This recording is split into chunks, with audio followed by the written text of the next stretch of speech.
Ampetu washte mitakiapi, kai tig imakiapi, makate hamoshte demie. Good morning, relatives. My name is Kai Teague, and I'm the Program Officer for Environmental Stewardship at the American Indian College Fund. And I also oversee the Two Spirit and LGBTQ plus initiative.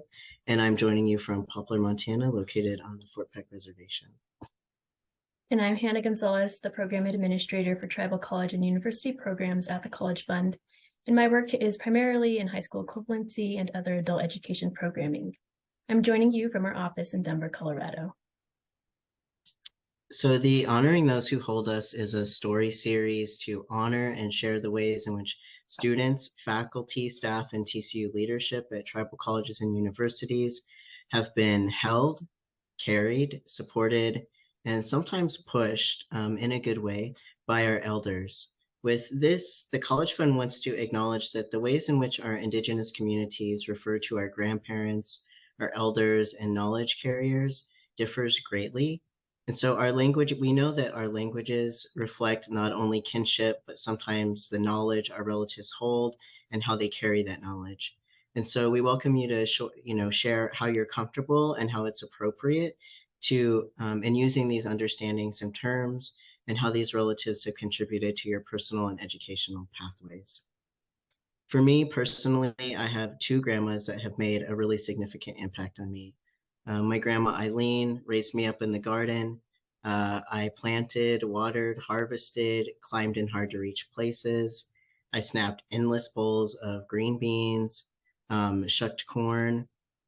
And then also as a queer, two-spirit, and trans person, my grandma was one of the first people to stand up for me on behalf of my identity.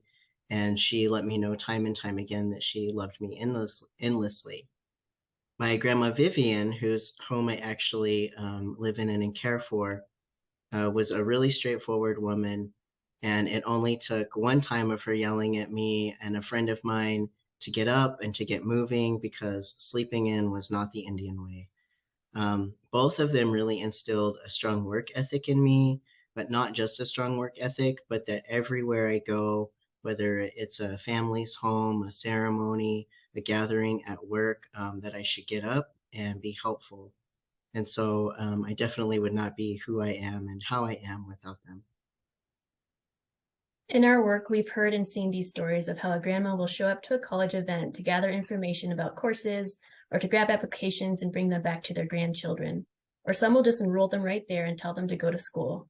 We know the stories of the aunties and uncles who sit the students in their lives down, feed them and tell them they are enough and remind them of their identities.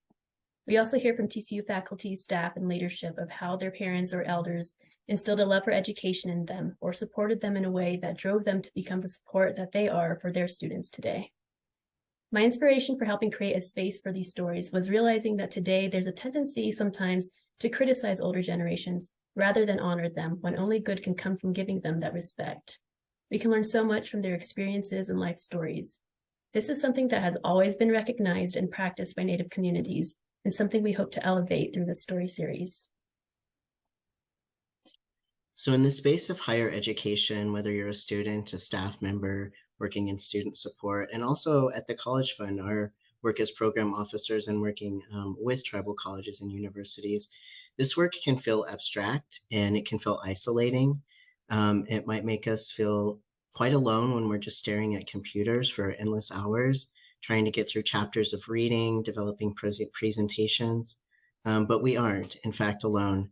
And if you haven't seen Reservation Dogs Season 2, Episode 9, Offerings, I'm going to suggest that you watch it and then take some time for yourself to make a meal, to put out a plate for your relatives that have gone on and some prayers, and then go and visit your relatives that are still here with you.